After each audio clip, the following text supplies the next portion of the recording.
as James explained, we're going to have a 15-minute interview with Hunter, who is, if you haven't read about her or know her, one of the consummate knowledge brokers who has worked with almost everybody in the world, or almost every sector of the world. And I'm going to ask her a little bit more about that. And then two other questions.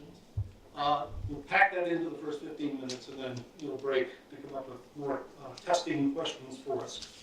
So Hunter, we'll start with you, for those who are not familiar, telling us a little bit about the breadth of your experience very quickly, because it just covers the whole game. Wow, where to start? Well, as you probably gather, Bill and I know each other very well. We were together in Paris, and so I'm going to tell a little story on you that gives you a flavor of our relationship. Bill and I were sitting having drinks at a conference put on by, well, called together by Jonathan Lash of World Resources Institute and Ray Anderson, then CEO of Interface, reprising the U.S. President's Council on Sustainable Development. And at the meeting, everybody agreed. And this was, gosh, when? 2004? No, more like 7, 6. No, because it was before Obama was elected. Hang on a second, we'll get this. We'll get the date. Anyway, it was a while ago. The year before Obama was elected the first time. So yeah, maybe 7, because he was elected in 8. And everybody agreed. Sustainable development is a big topic. You can talk about a whole lot of things. And the Sustainable Development Goals have laid out 17 goals covering essentially every topic you could think of. Everybody agreed it's climate. The only issue that this assembled group should be talking about is climate. So we're sitting having drinks after this meeting. Ray, Bill, Dr. David Orr, myself. And David said when the Republicans get elected to office in this country, they get handed a playbook. Here's what you do, first 100 days. Here's who you appoint to every office. Here's your agenda. They hit the ground running. When the Democrats get elected, it's like, wow, nice house. And they start to figure out what it is they're going to do. Dave said, we ought to build the playbook for what the next administration of either stripe, because at the time, John McCain was calling for carbon markets, what the next administration should do on climate. And so we pulled together a little group called the Presidential Climate Action Project, which the then funders said, who should run this thing? I said, Bill. That's easy. And Bill convened, we had about 200 scientists, activists, politicians, business leaders, everybody you could imagine, all contributing to what could a president do as a president, never mind Congress, just as a president, what could you do about climate? And Bill then wrote that report, 100-Day Action Plan, and then several other books since then on what a president could do. So fast forward, Obama got elected and proceeded to ignore us, and got elected again and proceeded to ignore us. Until, what, about 8 months ago, when all of a sudden you start seeing Obama taking unilateral action on climate, and the agencies beginning to take action on climate. Guess what book they were reading? So, lesson in this is it matters if you can pull together the best knowledge that's out there, put it in a form that when the time is right, the person who's in a position to do something is going to need that information, and there it is. And Bill, of course, has a background as a journalist, and so can write at the level that a sitting president and or his or her staff can understand. It's a very effective strategy. So fast forward to last December, we're sitting in Paris, it's Tuesday of the last week, and John Kerry has just said, we cannot have a binding agreement. So I went to John Holborn, presidential science advisor, and said, who I've known for years, said, John, why? He said, the US Senate. I said, have you not been reading Bill's work? He said, no, send it to me. I said, I'll do better than that. I'll get Bill. Ren got Bill, put him together with John, and the next day Kerry's saying it's going to be a binding accord. So when I agreed to do this thing, I said, this is not going to be about me, this is going to be about us, because we've had a partnership going back for years in trying to figure out what is it going to take to get the right bit of information to the right person at the right time. And you never know. And if I hadn't been in Paris, if Bill hadn't been in Paris, if I hadn't been able to get to John Holdren, things might have been a little different. So the second lesson is try to figure out what setting can enable the information that you have to get to the right person at the right time, and then just be persistently available and in that setting. At the COPS, it matters if you're in the blue zone. So figure out how it is that you can get into the blue zone to be there with the right bit of information. And that said, I've been to a hell of a lot of COPS. This pin is COP 3, where again, I was at the right place at the right time and it made a difference. And then there are no pins until COP 21, when it made a difference. So you try a whole lot of things and it doesn't work. And then every now and again you get lucky. And Hunter, I would add that the other ingredient, you're absolutely right, is to don't let the chance pass you by. Have the guts to jump in when the window is open or the door is open. And don't be afraid to fail when you do. Because you'll encounter in your work probably just a magic moment where you can make a difference with the right information. Don't be afraid to do it. Take it. Seize it. Who was it?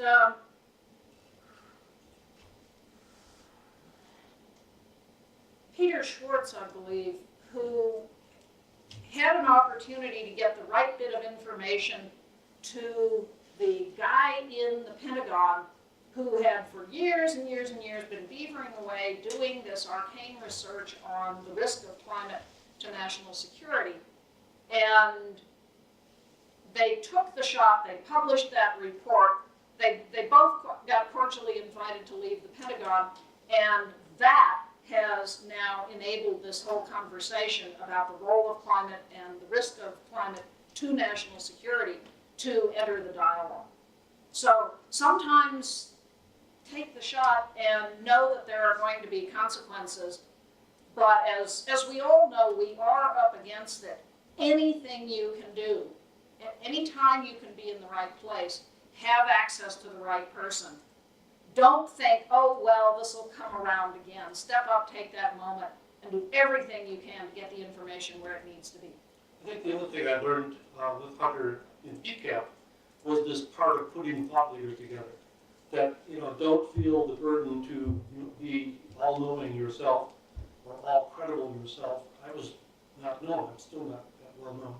But the credibility of our knowledge transfer came from this group of really distinguished Americans who agreed with the idea that we needed to be talking about climate change. And once we had that group together, and I had the list of names, off we went. So find those people who have the credibility and can back up or collaborate with you on transferring knowledge. Hunter answered the first question, or the second question I was going to ask, which are some tips from her long experience of transferring knowledge.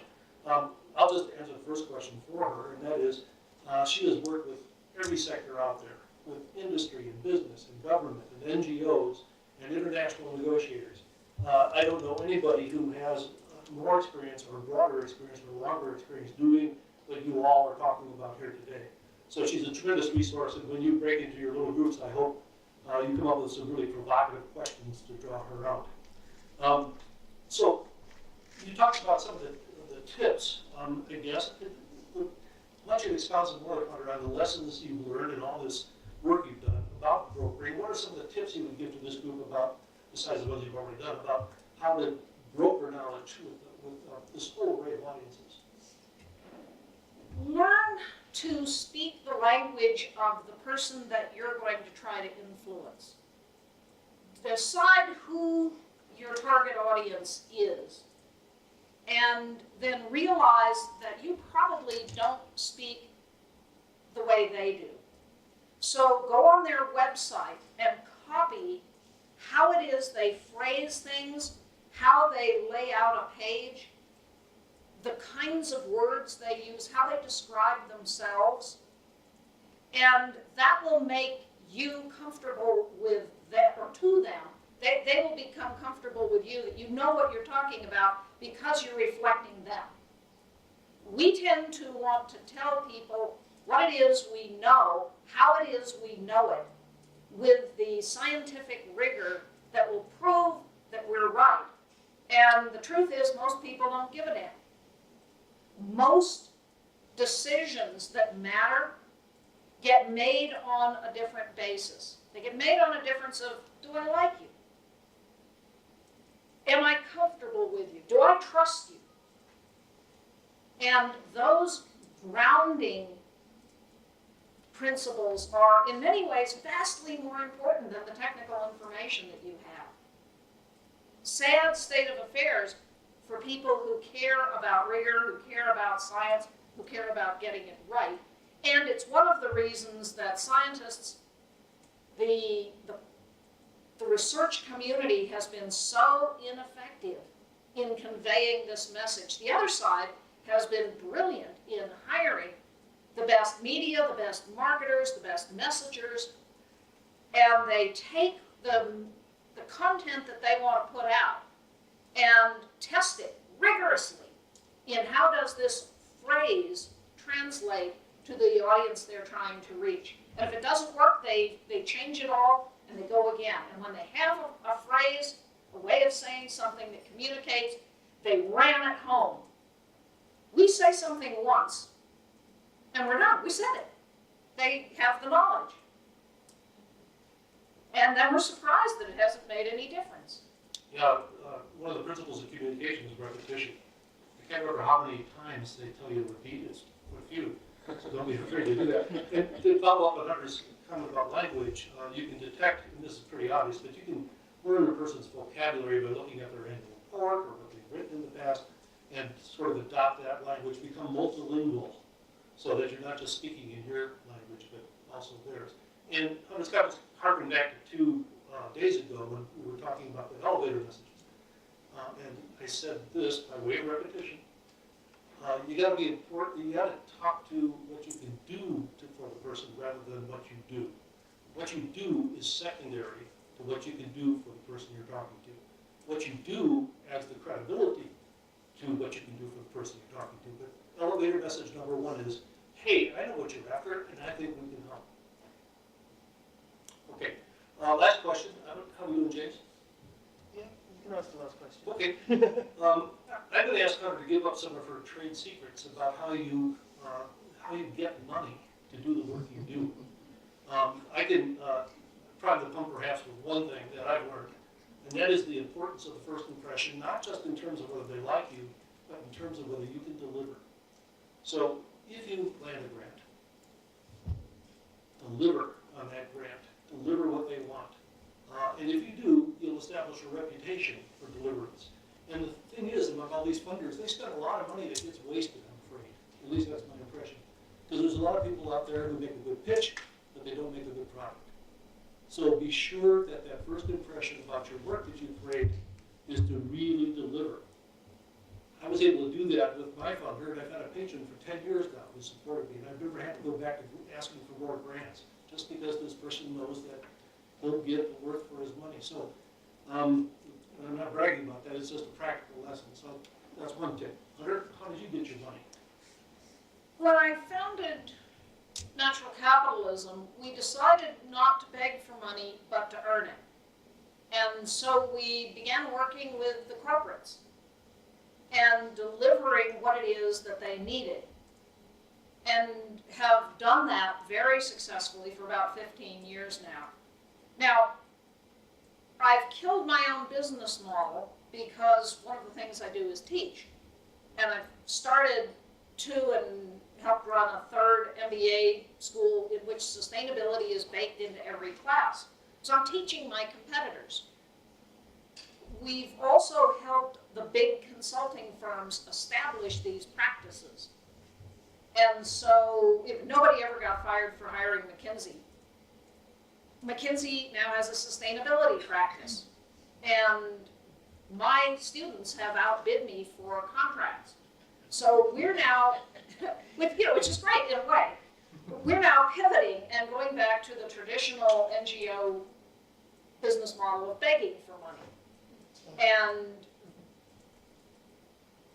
people tell me it's this noble pursuit. You are enabling your funders to invest in achieving their aims, and you should be very proud about this. Bullshit, you're begging for money. You're going hand in hand and trying to get enough money to survive, and it sucks. The whole NGO model is broken. The foundation model is broken. Foundations want you under their thumb, so they don't give you enough money to actually do what it is that you want to do. They give you maybe half of it. You got to go beg for it from other people. So you wind up fulfilling this grant with money from the next grant, and you're chronically short of money. If we could build a funders network, the thing that I would say to them is every year figure out how much money you have, 100 million or whatever, and then take however many of the best organizations and endow them. So they never again have to beg for money for their core operating. And they can just get on with doing the work. Surprise, this is what the other side did. In 1971, the U.S. Chamber of Commerce asked a man named Lewis Powell to write a memorandum of how business could re-legitimize itself. In the 60s, the college campuses were in flames. Business was afraid. Young people were going over to the communists. Powell, and you should go online, Google Powell Memorandum and read it. It's rather chilling because he laid out exactly what the neoliberal far right then did in shifting the paradigm of how we get prosperity, how we get security, how we get meaning in our lives. And on the strength of that memo, the chamber went to a bunch of big foundations, Olin, Coors, Scaife, the Koch brothers, some others, and they each pledged something like $5 million apiece for 5 years each. And they endowed Hudson Heritage, Hoover, American Enterprise, Cato, Manhattan Institute, Heartland Institute. Many of the entities that we have been battling against, somewhat unknowingly, why can they bring in the best people? Because they have the money to do it. And we're begging for 10,000s and 50,000s to finish up a little research project. In a sense, I mean, you have to do it, get good at begging. You know, as Bill says, so what can you do for them?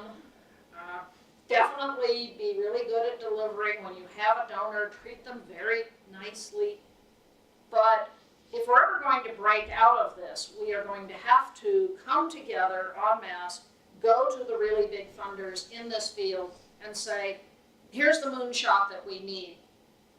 Now, in a sense, the good news is the bad news.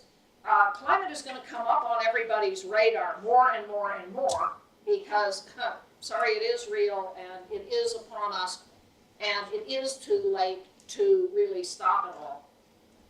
If the most optimistic among us are correct, the biosequestration using compost-based organic, biochar, holistic grazing practices can begin to roll it back. And there is a projection if we do this on all of the grasslands, that's a big if, over 30 years we could get back to 280 parts per million. That's the moonshot. And there's a lot of science that's needed in the meantime about how exactly do you do that. There are a lot of business models that need to be rolled out about how do you get that implemented. And everything that we've all been doing on energy efficiency, on reducing emissions, on renewable energy is going to be needed as well. Now the good news there, and this is another good news, bad news, the incumbent industries may collapse before the renewables industries are really ready to take over. Jeremy Leggett, who is BP, British Petroleum, and then solar entrepreneur now, chair of Carbon Tracker, had a piece out about 2 months ago on the transition, saying just exactly this, that the incumbent industries may go down really fast. And I saw some numbers which I can show you if you'd like to see. About 4 days ago, that Exxon is borrowing to pay dividends. They are in serious, serious financial trouble and could even go broke. If anyone wants to leave the room and call your broker, If any of you are invested in goddamn Exxon, could be 100. I'll thump you.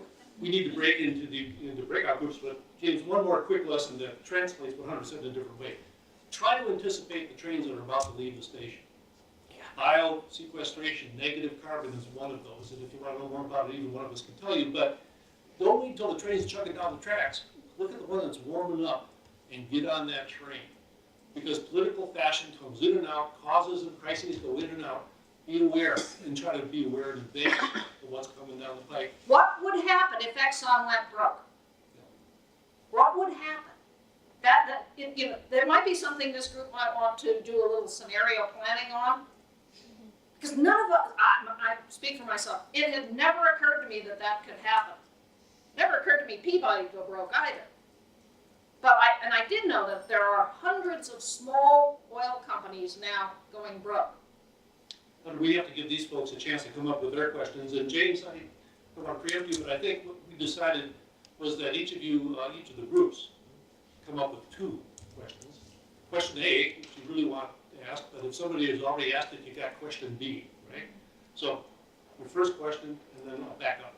James, I'm sorry. So yeah, I just want to split you into groups. So I'm going to say we got 3 groups.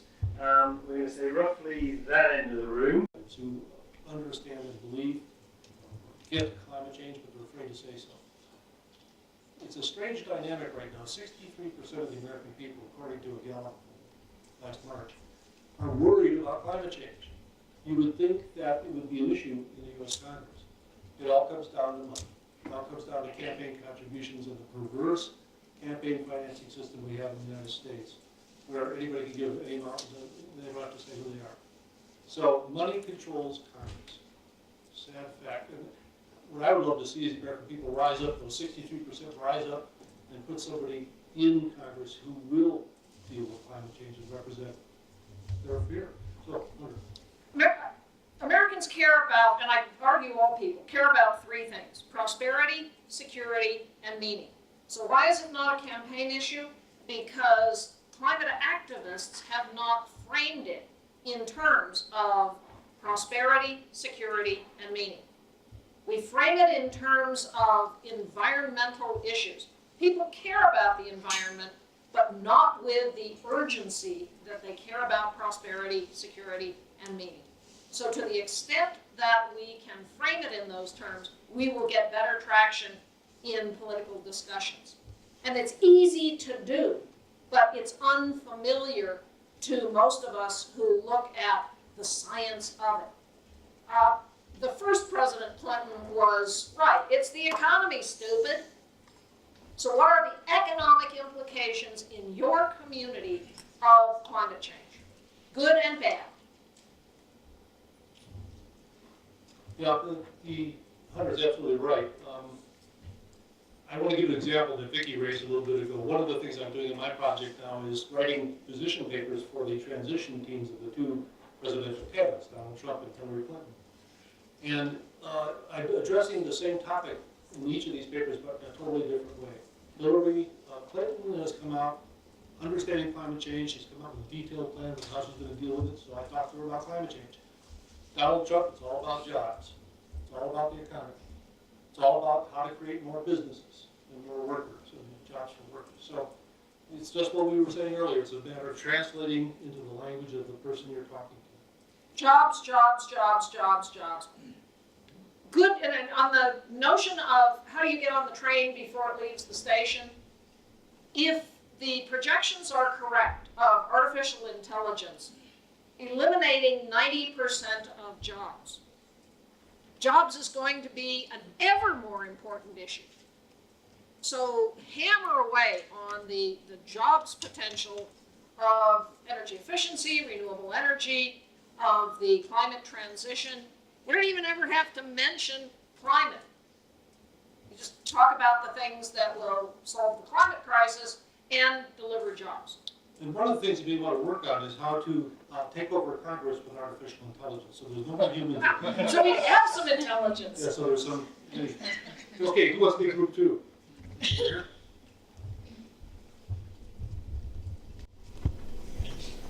So we heard you mention that one of the problems with the sustainability business model for NGOs is that we're constantly begging for funds and there aren't endowments available, but that the other side has been doing that for decades.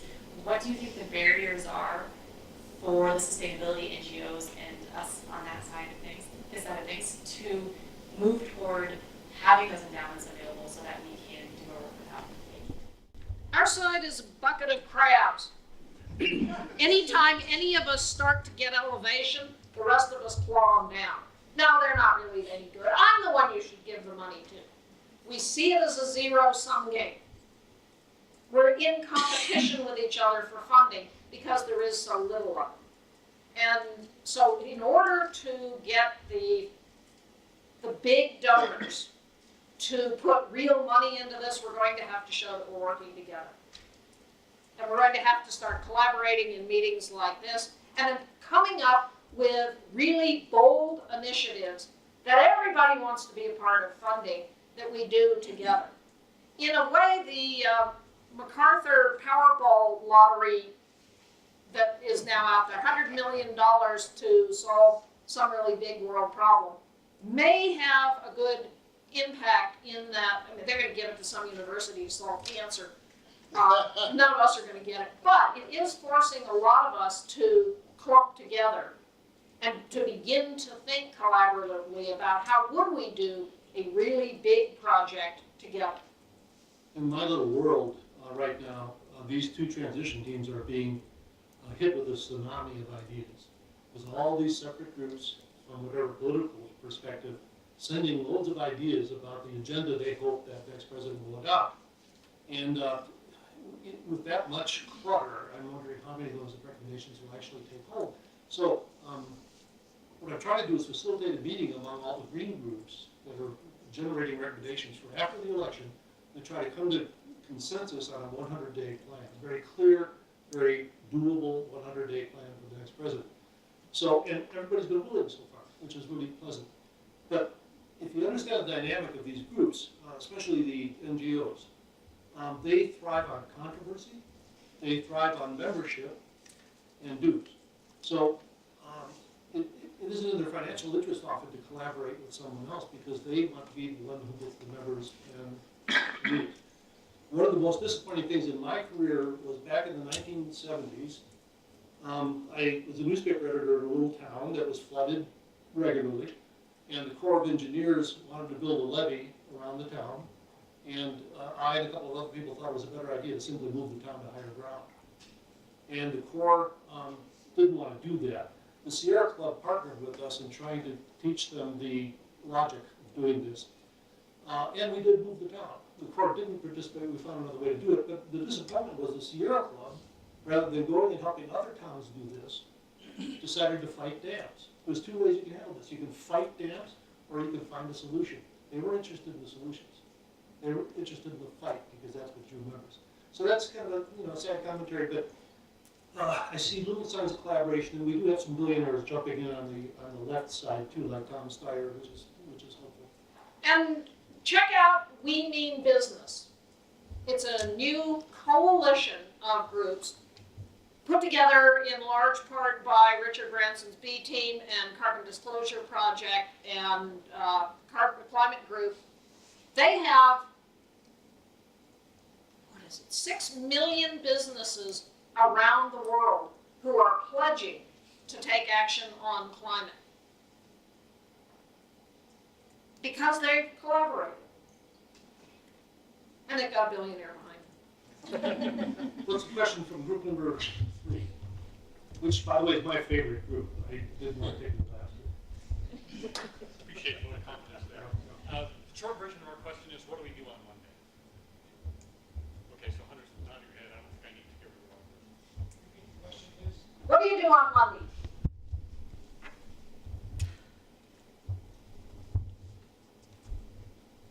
In the context of whichever organization you're with, pull your team together and take a look at what is your business model. And what would be the business model of enabling you to deal with whatever issue it is that you're expert in. And then start thinking broadly about what trains are leaving the station. Many of you work on adaptation. We're going to need a lot of adaptation. And then start thinking about what's a business model around adaptation. Then in whose interest is this business model? And then to whom can you go to begin getting resources, additional knowledge, financial resources, expertise on how to put forth a business model, and really try to think differently than what you've always done in the past. Just take a day or two with your team and really think broadly. If we were going to succeed in our mission, not just our projects that are happening now, but our mission. Do we even know what our mission is? What would success be to our organization? How would we do that? What would it take? And then how can we go and get those resources? And I think a vital step before that is to have a current situation analysis. Now, what's happening right now? Sit rep. Yeah, what's happening with is technology and climate and many other things are changing so rapidly that policymakers and regulators and even parts of industry are not keeping up. In this country, our utilities, electric utilities, are regulated by commissioners in each state. They're way behind, maybe 20 years behind solar and wind and all the technologies coming to fruition. So somehow we have to deal with policy lag, whether it's our legislators and policymakers or it's our utilities, whatever, there's policy lag. Same is true for NGOs and for your organizations. There may be policy lag if you haven't done a situation analysis recently, because next week the situation may be a little different than it was this week. And it's that situation analysis that will suggest perhaps wishes where your talents and your skills and your mission can fill a hole. So.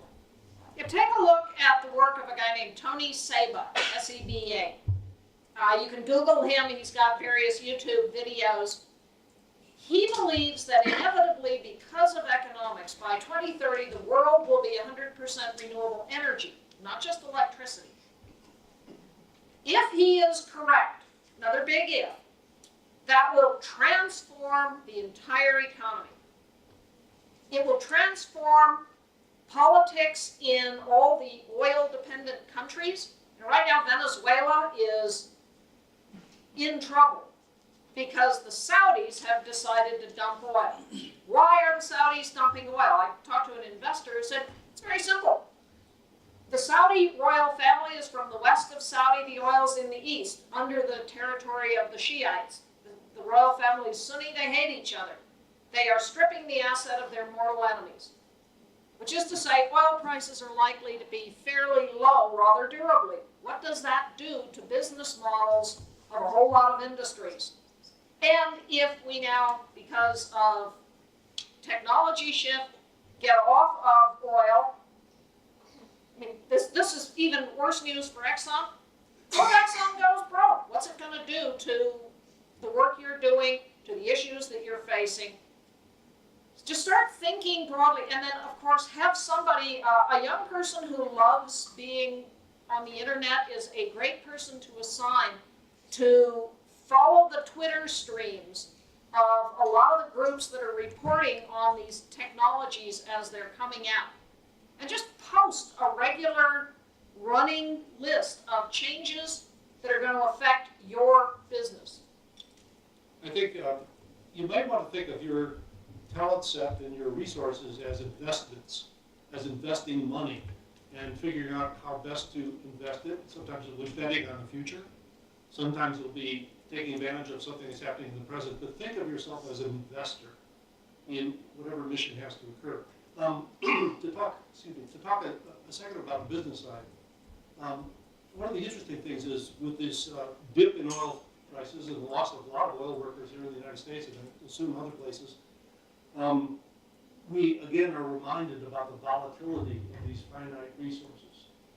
in terms of jobs and economic stability.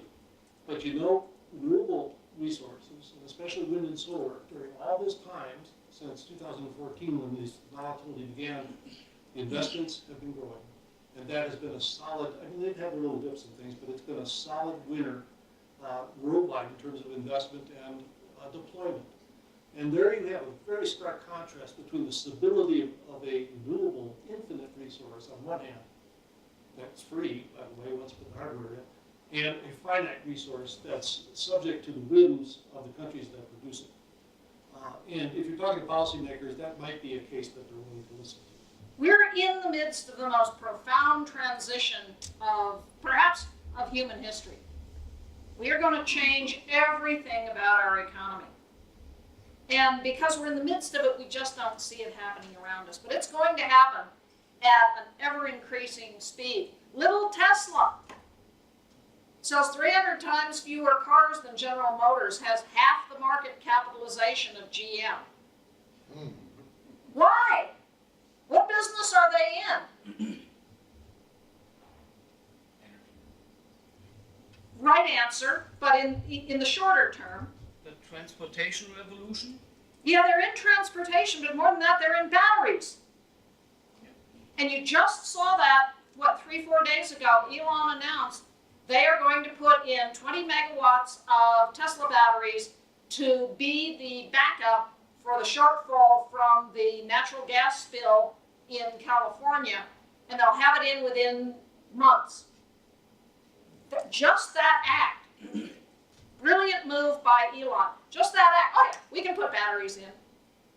Everybody's going to go, batteries? I mean, they're here? There are people who have been putting in much bigger battery backups, but now everybody's like, oh, batteries. Well, with batteries, then renewables aren't intermittent. There's going to be a mind shift coming very fast because of what Elon did. Yeah, we're talking about another information revolution, except one more vital to our survival, I think. James, knowing that it's probably about time for us to stop, let me just... You've got one more table? Or we got everybody to it? We've had one each. One each. Do we have more time for... I think we could possibly have one more, but then you would have to decide who was going to ask it, and I'm definitely not taking that question. Who's got the best question bee? So this guy go up first. While you're preparing, I just want to make one other point. We know that there are black swans that come along, and it's important to try to anticipate them. If you could, I guess it wouldn't be bad. But there's also white swans, like Tesla, that are surprising successes. Pay attention to those and celebrate them. Okay, sorry. Thank you. How could climate knowledge brokers leverage the relationship between national security and climate change? Last week in Washington, there was a coalition of 45 admirals and generals and intelligence experts and homeland security experts who collaborated on an agenda for the next president in that climate security nexus. In this country, and I hope in yours as well, there's been a lot of retired experts, military officers, who've made this case for a long time. For almost 10 years, I think that there's a direct relationship between our national security, international stability, and climate change, and energy, by the way. For some reason, the Republicans who thought, I mean, it ought to be their issue. It traditionally is national security and the military, but they're not buying it in Congress. They really haven't acknowledged that link. The president has.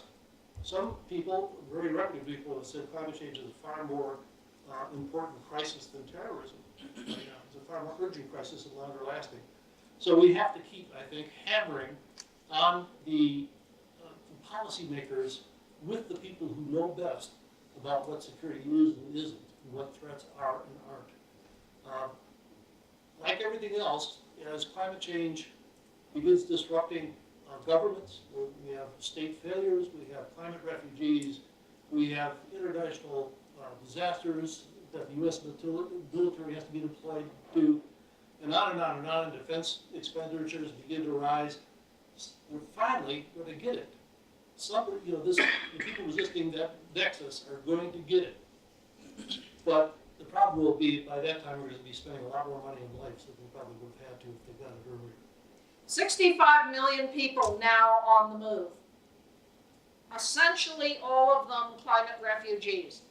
Most of them from Syria, which the UN has admitted is a civil war that was driven by climate change. Some from Somalia, which is a climate change-driven conflict, exacerbated by failed states, by religious, ethnic controversies, but all this stuff has at its root climate change. So yeah, we should be talking national security in every message that goes out. Terrorism. Why are young men unemployed and desperate? It is a fertile ground for nasty ideologies, and it's just going to get worse. Where are those 65 million going to go? The only way that the world can deal with that number of people, I mean, Germany's got a backlog of 1 million they're trying to decide whether to let in, and Mrs. Merkel's likely to lose her chancellorship over this issue. And xenophobia is rising rapidly. They're not coming to Europe and they're not coming here. Where are they going to go? Unless we have, and again, here's another moonshot. We need to show how to enable them to go home by making where they live habitable, by adapting to the climate changes that have happened all across the Maghreb and enabling people to have livelihoods where they started from. This is the climate issue of our time. And one of the things we need to remind Donald Trump of is the scientific research in this country that before very long we're going to have millions of people from Mexico crossing our border because there's going to be drought and a lack of food production there. No wall's going to stop them because they're coming for survival, right? I have one other thought, but I totally forgot it, so I guess we're out of time. So, and if you haven't had enough of Bill yet, he's going to speak shortly tonight again, and he's going to introduce the event. Yeah, Martin asked me to pitch this event, which is really worthwhile. Tonight, if you're not doing anything, or after you've done what you're going to do, there's an event, the Colorado Renewable Energy Society, not far from here, where Maggie Fox, who's a really stellar figure in our climate action community, worked for Al Gore, wife of a former state senator here, will be speaking. Former U.S. Senator. U.S. Senator, sorry. And I'll be introducing her and trying to say kind things. So if you're not doing anything better, this ought to be a lot of fun. If you really want to know what's going on in American politics, Maggie knows. Yeah. What time is it? It's at 7 o'clock, and I got tiny little flyers here for people with glasses. All right, thanks you all. Appreciate it. Thanks.